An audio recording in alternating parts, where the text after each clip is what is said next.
नमस्कार, टीवी 9 राजस्थान पर आज के इनसाइड स्टोरी के साथ मैं हूं भविष्य त्यागी। जालौर लोकसभा सीट पर पूर्व मुख्यमंत्री अशोक गहलोत के बेटे वैभव गहलोत जो कि प्रत्याशी हैं, उनकी राहें थोड़ी सी आसान कर दी हैं अशोक गहलोत ने। कैसे, ये आपको आज इस इनसाइड स्टोरी में बताएंगे।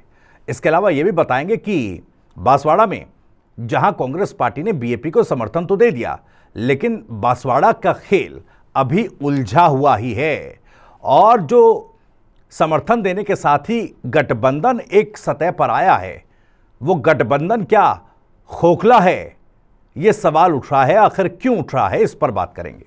सबसे पहले जिक्र जालौर का। जालौर में एक तरफ जहां बीजेपी ने लुम्बाराम चौधरी को उतारा, तो इधर कांग्रेस पार्टी ने वैभव गहलोत को ही मैदान में उतार दिया। यानी पूर्व मुख्यमंत्री अशोक गहलोत की साख यहां से दांव पर लगी हुई थी। बीएसपी ने भी लाल सिंह राठौर को चुनावी मैदान में उतारा था और ये लाल सिंह राठौर वही हैं जो टिकट न मिलने की नाराजगी से कांग्रेस छोड़कर बीएसपी में शामिल हो गए थे और बीएसपी से टिकट लेकर चुनावी ताल ठोक रहे थे। इससे पहले विधानसभा चुनावों में भी लाल सिंह राठौर ने कांग्रेस में रहकर आहोर विधानसभा सीट से टिकट की डिमांड की थी। उस वक्त भी उनको टिकट नहीं दिया गया, तो ये जो कसक थी ये चली आ रही थी और इस कसक को लेकर लाल सिंह राठौर जो हैं चुनावी ताल ठोक रहे थे। लेकिन लाल सिंह राठौर एक महत्वपूर्ण कड़ी जालौर लोकसभा सीट के लिए इसलिए बन गए थे क्योंकि कांग्रेस पार्टी ये अच्छी तरीके से जानती है कि बीएसपी ही वो पार्टी है जो अगर मैदान में उतरेगी तो सीधा सेंध जो है कांग्रेस पार्टी के वोट बैंक में ही लगाएगी। और इसका सीधा उदाहरण साल 2018 के विधानसभा चुनाव में सांचौर में जिस तरह की स्थिति बनी थी, सांचौर विधानसभा सीट पर, वहां पर भी बीएसपी ने किस तरीके से कांग्रेस पार्टी का खेल खराब किया था, वो एक बड़ा उदाहरण है। तो जाहिर तौर पर इस बार भी जब लुम्बाराम चौधरी एक मजबूत प्रत्याशी बीजेपी ने सामने उतारा है और गहलोत साहब ये चाहते हैं कि उनके बेटे वैभव गहलोत का एक राजनीतिक स्टैब्लिशमेंट हो जाए, उनकी राजनीति का अस्तित्व जो है वो आकार ले ले इस लोकसभा चुनाव के साथ, तो ऐसे में इस तरह की किसी चुनौतियों को सामने फेस नहीं गहलोत साहब करना चाह रहे थे और इसके लिए पूरा दमखम जो है अशोक गहलोत साहब ने लगा दिया। सूत्रों से जानकारी मिल रही है कि कई दिनों से गहलोत साहब जो कैंप किए हुए थे जालौर में, साम दाम दंड भेद की नीति पर काम कर रहे थे, लोगों से मिल रहे थे, समर्थन जुटा रहे थे। कई बड़े नेताओं ने, चाहे सुखराम बिश्नोई हो, संयम लोढ़ा हो, एक और बड़े नेता ने भी बीते दिनों समर्थन जो है वैभव गहलोत को दिया था। अब एक बड़ा रोड़ा वैभव गहलोत की राह का बनते दिख रहे थे लाल सिंह राठौर, बीएसपी के प्रत्याशी। ऐसे में कांग्रेस से नाराजगी भी थी, टिकट न मिलने की कसक थी। उस नाराजगी को कैसे दूर किया जाए।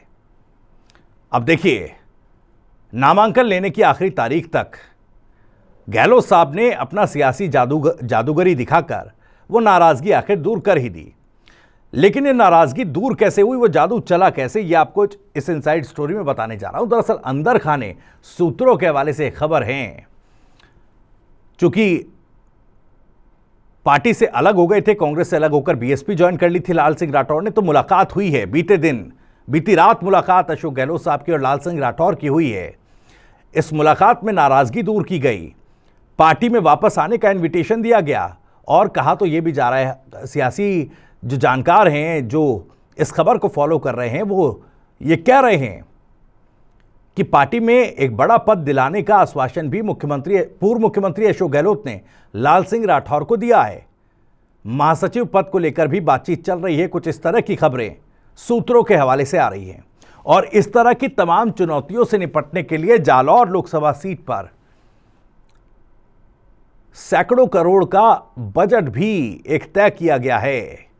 यानी अपने बेटे वैभव गहलोत की सियासत की जड़ों को जमाने के लिए कई सौ करोड़ रुपए, कई सौ नहीं, लगभग 100 करोड़ के आसपास का एक आंकड़ा है जो सूत्र बता रहे हैं। हालांकि टीवी 9 राजस्थान इस बात की पुष्टि नहीं करता, लेकिन सूत्र ये बता रहे हैं कि काफी बड़ी रकम जो है जालौर में खर्च की जा रही है ताकि तमाम तरह की चुनौतियां, जो पैसा लाल सिंह राठौर का खर्च हुआ इसके अलावा जो डिमांड रखी गई होगी और ऐसे कई और चुनौतियों, ऐसे कई और नेताओं के असंतोष को शांत करने के लिए, साथ ही चूंकि जालौर गुजरात से सटा हुआ इलाका है, तो जो प्रवासी वोटर्स हैं उनको साधने के लिए भी बड़ी रणनीति बनाई गई है। यानी हर एक रोड़ा वैभव गहलोत की राह से हटाने के लिए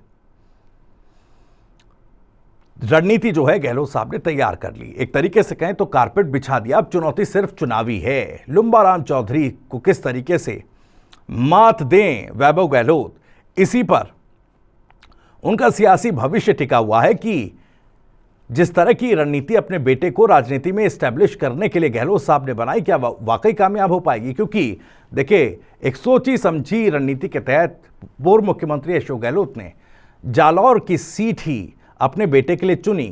क्यों? आखिर वो जोधपुर, चूंकि पिछला चुनाव जोधपुर से लड़ा वैभव गहलोत ने, वहां पर 3.25 लाख वोटों से हार हुई। ऐसे में क्यों उनको अब जालौर आकर चुनावी ताल ठोकनी पड़ी? इसके पीछे की एक बड़ी वजह है। दरअसल जालौर लोकसभा सीट, यह माना जाता है कि एक तरीके से यहां पर जातीय समीकरण बहुत ज्यादा प्रभाव नहीं डालते। अगर कोई मजबूत और कद्दावर नेता आकर चुनाव लड़ता है तो उसके लिए थोड़ी सी आसानी होती है। 1998 में बूटा सिंह, जो सिख समाज से आते हैं, उन्होंने चुनाव लड़ा, जीत गए। उसके बाद 4 बार इसी सीट से वो संसद पहुंचे। और देखिए, सिख समाज का वोट बैंक इस सीट पर लगभग ना के बराबर बताया जाता है। बावजूद इसके बूटा सिंह ने 4 बार जालौर लोकसभा सीट से जीत दर्ज की।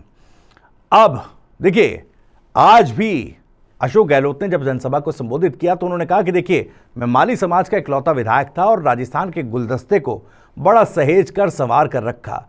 यानी जातीय पॉलिटिक्स से ऊपर उठकर जिस तरह की उनकी राजनीति रही है, वही राजनीति जालौर सिरोही लोकसभा सीट में अपने बेटे को अपनी राजनीतिक विरासत के साथ हस्तांतरित करने की एक कोशिश अशोक गहलोत साहब कर रहे हैं। और इसके लिए साम दाम दंड भेद अशोक गहलोत साहब ने लगा दिया है।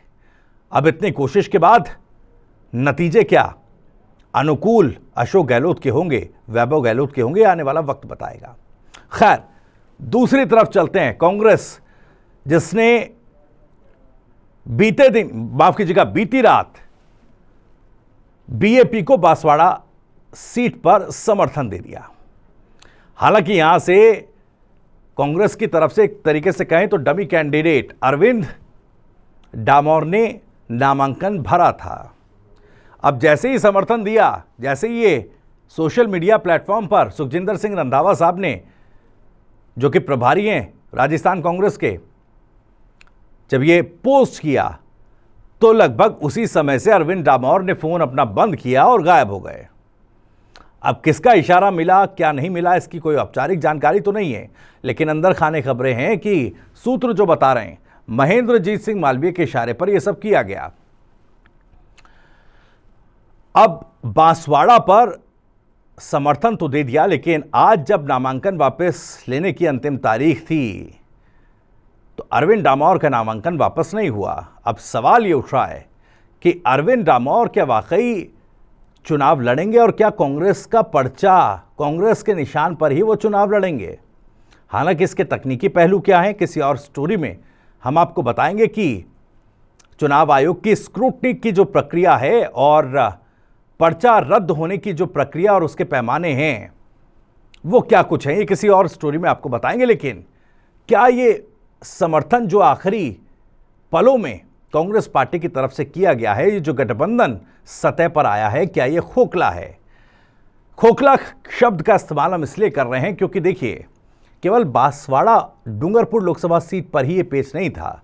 ये पेच जो है उदयपुर और चित्तौड़गढ़ की सीट पर भी था, जहां पर यूं तो लड़ाई एक तरीके से देखा जाए तो सीधे तौर पर बीजेपी और कांग्रेस दोनों जो मुख्य पार्टियां हैं उन्हीं के प्रत्याशियों के बीच में है, लेकिन बीएपी ने उन दोनों सीटों पर भी अपने अपने प्रत्याशी उतार रखे हैं।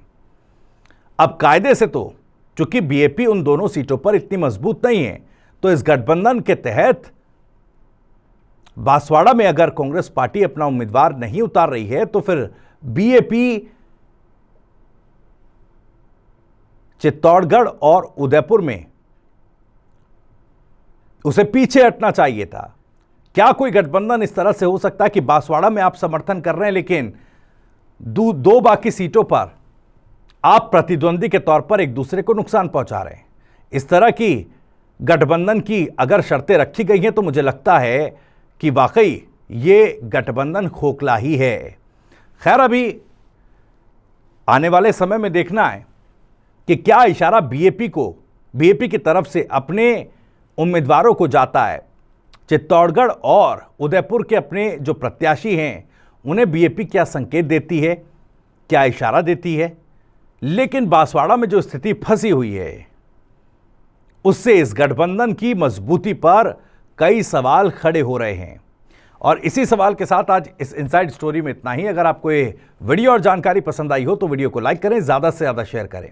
आप भी इस मामले पर कुछ कहना चाहते हैं, कमेंट बॉक्स आपके लिए खुला हुआ है। अपनी बात, अपना सवाल, अपनी राय कमेंट बॉक्स के जरिए हम तक पहुंचा सकते हैं।